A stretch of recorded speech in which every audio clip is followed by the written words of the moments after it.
Senhor me auxiliou por isso, confiando no sua palavra. A palavra da reconciliação, a palavra que o retiro salva. Aleluia, aleluia, aleluia, aleluia.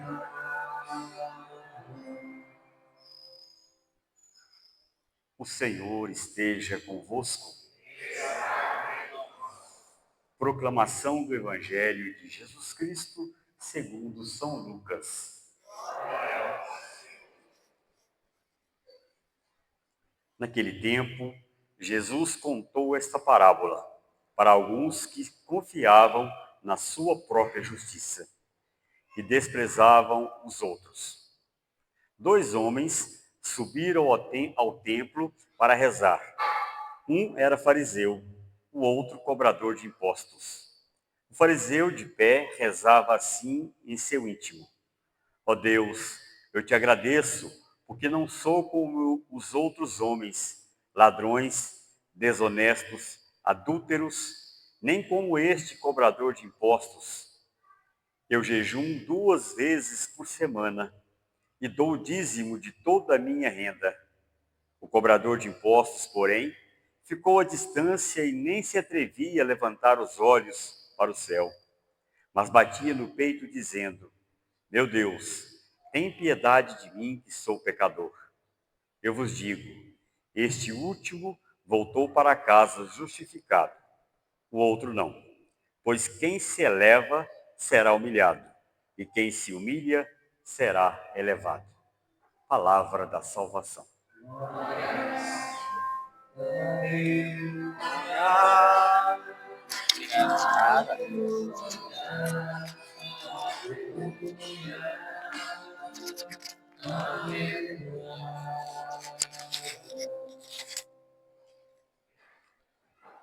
Caríssimos irmãos e irmãs, há alguns domingos a liturgia da igreja tem nos falado acerca da oração.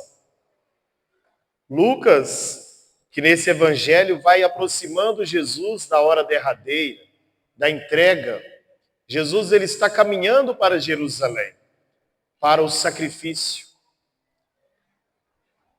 E ao se despedir, ele vai deixando com os seus discípulos algumas recomendações, sobretudo para que se mantenham orantes. Com Lucas também nós ouvimos a oração do Pai Nosso. Na semana passada, a necessidade da vigilância, pois não sabemos o dia e a hora em que o Senhor retornará. E agora Lucas nos apresenta 2 formas de rezar, com 2 figuras nesta parábola. Os fariseus, ou um fariseu, que era um homem que conhecia a palavra de Deus, que praticava os preceitos que a palavra orientava, que se considerava um homem santo, numa arrogância espiritual. E um coletor de impostos, ou um publicano, uma pessoa que era persona non grata para a sociedade judaica, já que trabalhava a favor do Império Romano, coletando impostos do povo hebreu. Então era alguém desprezível, alguém que não merecia permanecer enquanto judeu. O templo de Jerusalém, ele era constituído de camadas. Quanto mais próximo do altar, eram as elites religiosas que se aproximavam. Na parte de fora ficavam as mulheres, que sequer pisavam no interior do templo. Mas adentro os pecadores. Vejam bem, as mulheres eram piores que os pecadores, segundo a condição dos judeus.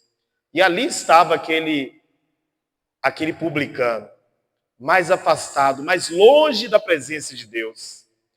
E Jesus coloca os 2 fazendo uma oração. De forma arrogante, o fariseu batendo no peito, dizendo: eu sou um bom fariseu, eu jejuo 2 vezes por semana, ou seja, eu cumpro a minha obrigação, o meu preceito, a minha missão de ser fariseu. Eu não sou como os ladrões, os adúlteros, os réprobos, não sou, mas eu sou um homem separado, um homem santo.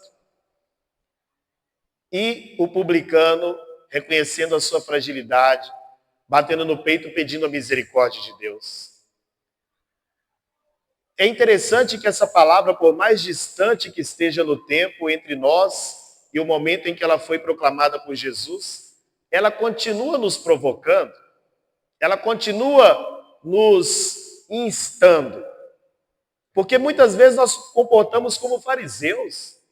Eu sou padre da paróquia Maria Estrela da Evangelização. Deus tem que me reservar um melhor lugar. Eu sou seminarista, eu rezo as 1000 Ave-Marias. Eu levanto pela madrugada para poder orar a Deus. Eu não sou como aqueles outros que vão à missa de vez em quando, às vezes. Nós nos damos a arrogância de nos comportarmos como quem, só porque tem um pouquinho de intimidade com Deus, acredita que já é o juiz que separa as ovelhas dos cabritos. Começamos a entrar numa atmosfera de uma arrogância, de uma soberba, e vamos nos assemelhando aos fariseus. Quando agrada a Deus aquela que é a oração sincera, a oração do pobre, ou como nos diz também um salmo, do vermezinho a quem ninguém quer ajudar. E é esse o contexto da primeira leitura, quando no livro de Eclesiástico, que é um livro que só tem na Bíblia católica, porque foi um livro escrito na diáspora dos judeus em Alexandria. Então, para vocês entenderem o critério que a igreja utilizou para que 7 livros do Antigo Testamento fossem canônicos. Foi contrapondo um concílio que teve em Jerusalém, já na era cristã, no ano 70 mais ou menos, antes de Nero ter colocado fogo. Não, foi depois de Nero ter colocado fogo em Roma. Então eles determinaram, tinha que ser da língua aramaico, escrito em aramaico, dentro do território de Israel e antes de Esdras. Os outros livros que estavam fora desses requisitos para os israelitas não são considerados canônicos. Então o livro de Eclesiásticos, o livro de Judite e outros de primeiro e segundo Macabeus e outros livros não são considerados. Então esse livro é o único, só tem na Igreja Católica, que a Igreja ela considera o cânon amplo. Então, pois bem, o contexto daquele livro que nós ouvimos na primeira leitura é justamente na Alexandria, dominada pelos gregos, alguém indo até o juiz, rogando pela justiça, e aquele homem entendendo que com Deus não se brinca, não se compra Deus. Às vezes há teologias espalhadas na nossa modernidade, de pessoas acreditando que podem barganhar com Deus, que podem dizer a Deus, olha, eu te dou isso se o Senhor me der aquilo. E vamos entrando numa dinâmica, esquecendo qual é o lugar que devemos ocupar, no lugar de criaturas, e queremos ser o próprio Criador. Começamos a julgar, apontar dedos. Vamos, o neologismo, me permitam, faraizando a nossa vida, nos tornando fariseus, nos tornando hipócritas. E Jesus estava dizendo para aqueles discípulos que eles não se comportassem de tal maneira. E Lucas amarra o evangelho dizendo, os exaltados serão humilhados e os humilhados serão exaltados. Jesus, ele já prenunciava que a sua morte seria uma morte de humilhação, uma morte em que ele ficaria pendurado numa cruz. Era loucura para os gregos e uma humilhação para os romanos. Mas para nós cristãos, a cruz de Jesus Cristo é sabedoria, é ali que a nossa vida foi comprada, é ali que a nossa vida foi redimida. Por isso, quando o Senhor nos chama à oração, Ele nos pede uma oração sincera. Nós não precisamos conhecer palavras rebuscadas para poder tentar agradar a Deus, tentar lubridiar a Deus com o nosso vocabulário, como se Deus precisasse do nosso vocabulário para nos atender. Ele conhece o nosso coração, Ele sabe quem nós somos. Agrada a Deus aquele que se faz pequeno como a Virgem de Nazaré, que ela mesma disse, olhou para a condição de humildade da sua pobre serva. Ou como Santa Teresinha do Menino Jesus, que nas pequenas vias do dia a dia buscava agradar a Deus. Santa Teresinha não conseguia jejuar.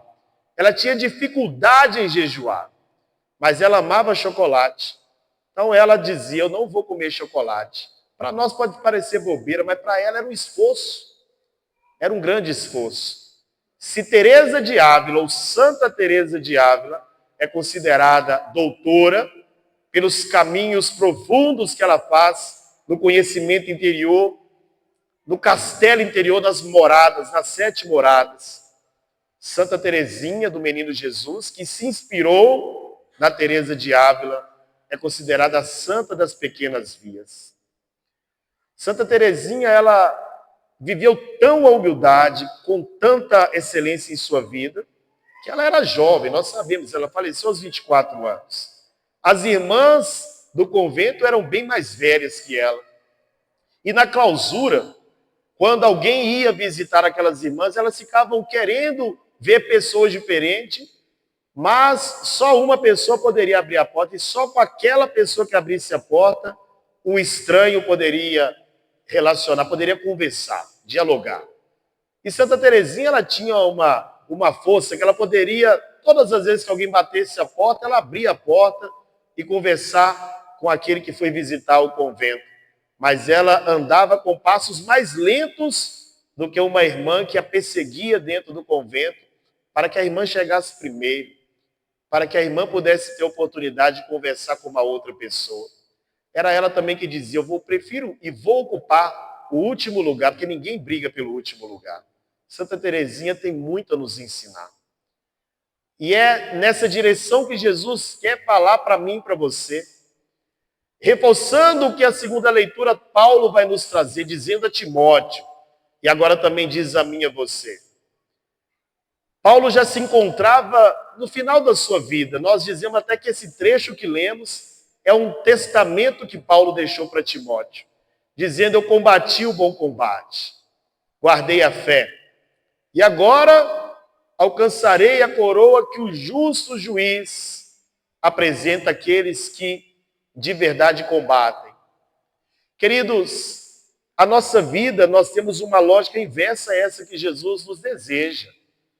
Porque, sobretudo, a sociedade de ostentação que nós vivemos, ela nos faz, queremos a glória para nós, queremos ser elogiados, para inchar o nosso ego, para poder dizer, nossa, como você prega bem, como você canta bem, como você faz uma bela leitura, e ficamos ali adoecendo para ver quantas curtidas temos nas nossas redes sociais, de um comportamento cultural totalmente diferente, contraditório àquilo que Jesus espera de nós, de nos diminuirmos para que Ele cresça. Porque se eu e você continuarmos apaixonados com aquilo que o mundo nos apresenta, apegados com o que o mundo nos traz, nós não conseguiremos alcançar as coisas do alto que o Senhor nos chama, se nós ficarmos como Adão, soberbos, orgulhosos, pensando em apenas nós mesmos, em nosso umbigo, nós não vamos conseguir fazer o movimento de subir até o céu, onde está Cristo sentado à direita do Pai, nos aguardando para com Ele reinar. Por isso o despojamento, por isso o esvaziamento é necessário para que nós possamos encontrar com o Senhor na eternidade. É necessário reconhecer as nossas limitações e pecados como publicano, não sermos mentirosos, sermos hipócritas como fariseu, escondendo a nossa miséria, tentando agradar a Deus. Se Deus sonda quando nós estamos sentados ou de pé, Ele nos conhece profundamente. Nós não enganamos a Deus.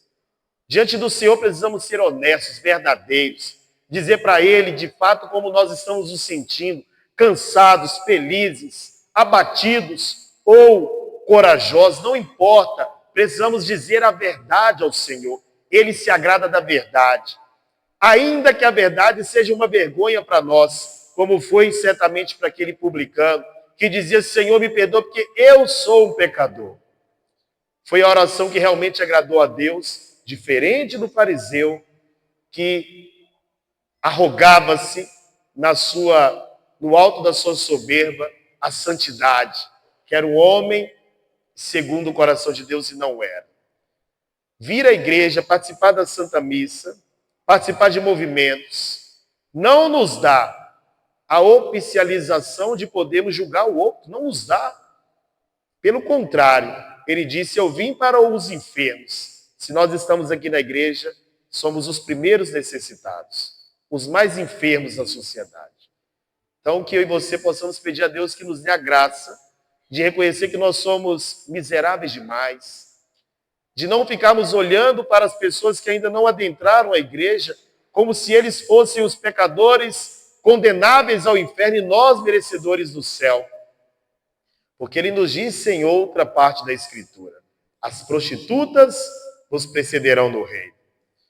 Ai de nós, se ficarmos pensando que as nossas orações nos fazem santos e merecedores do céu. Nós alcançaremos o céu pela graça de Deus, não por nós. Não por nós. Se nós olharmos uma parte, eu acho que na página 65, pelo menos na edição que eu tenho do Tratado de São Luís Maria de Grignon de Montfort, o Tratado da verdadeira devoção à Virgem Maria, São Luís descreveu uma série de características que são inerentes a nós humanos, condição humana de pecador. Ele vai dizer assim: nós só temos o nada e o pecado. Se Deus retirar de nós a graça, só fica o nada e o pecado. Então, quando nós acertamos, não somos nós, é a graça de Deus que acerta em nós. Porque nós somos tendenciosos à maldade e ao mal. Mas quando nós permitimos a graça de Deus agir em nós, nós entendemos que de fato é Ele que precisa viver. E aí lembramos do que a primeira leitura do sábado nos diz: eu quero fazer o bem, eu desejo fazer o bem que eu quero, mas faço o mal que eu não quero. Ou melhor dizendo, a primeira leitura de ontem. Nós somos tendenciosos ao pecado, mas a graça de Deus, ela nos visita. A graça de Deus, ela quer nos melhorar. Por isso, ser cristão é ser melhor. Ser cristão é ser humano melhor. Não é apenas um batismo para cumprir um rito, para cumprir-se um preceito, mas é um compromisso com um desejo de ser melhor. Não porque nós somos bons, mas porque a graça de Deus habita em nós pela força do Espírito Santo. Feche os olhos e reze a Deus agora. Que eu e você possamos reconhecer que somos pequeninos e precisamos da misericórdia do Senhor. Precisamos da bondade do Senhor em nossas vidas. Porque as nossas atitudes, nós não damos conta, nós só vamos errar. Nós vamos frustrar os planos de Deus. Por isso, precisamos pedir a Ele, porque nós não sabemos o que pedir, nem como pedir.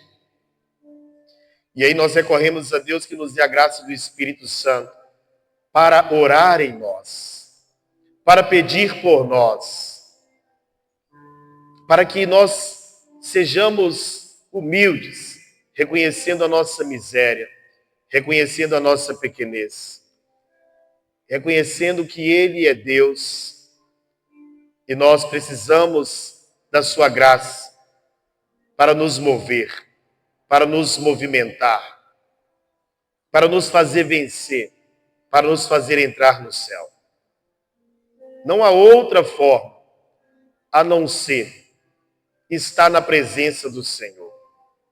Caminhar com o Senhor, com o Pai, e com Ele nos unirmos para sermos beneficiados da sua graça. Venha em nosso auxílio e nosso socorro, Senhor. Porque sozinhos nós não damos conta. Mas se o Senhor envia o teu Espírito em nós, para nós viveremos a excelência e a plenitude do seu projeto para nós. Te clamamos, ó Espírito Santo, vem destruir o homem velho, a mulher velha, o fariseu que há em nós.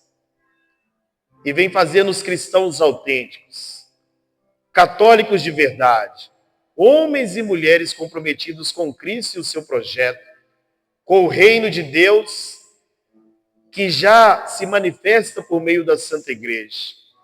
Ajuda-nos, Espírito Santo. Nós precisamos de Ti, Espírito Santo.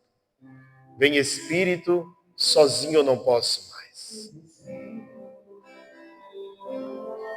Vem, Espírito, sozinho eu não posso mais. Sozinho eu não posso mais.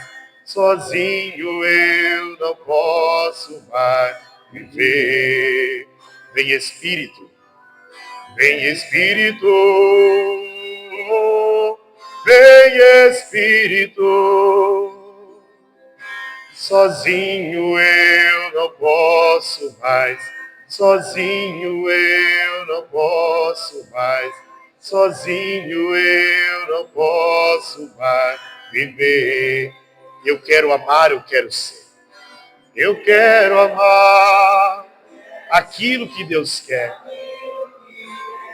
Sozinho eu não posso. Sozinho eu não posso. Sozinho eu não posso mais viver. Não posso mais viver. Eu quero amar. Eu quero amar. Eu quero ser aquilo que Deus quer. Sozinho eu não posso mais. Sozinho eu não posso mais. Só as mulheres. Vem, Espírito, cantem, mulheres. Força, mulheres. Vem, Espírito. Sozinha eu não posso. Isso, mulher. Diga.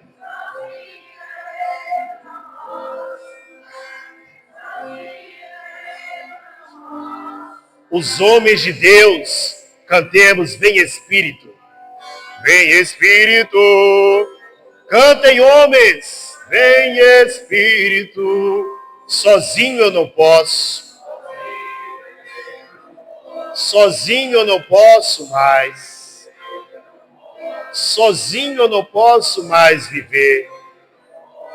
Toda a igreja de pé vai cantar. Eu quero amar. Eu quero amar. Isso, igreja. Sozinho eu não posso. Sozinho eu não posso. Sozinho eu não posso. Só as vozes agora. Eu quero amar, eu quero ser.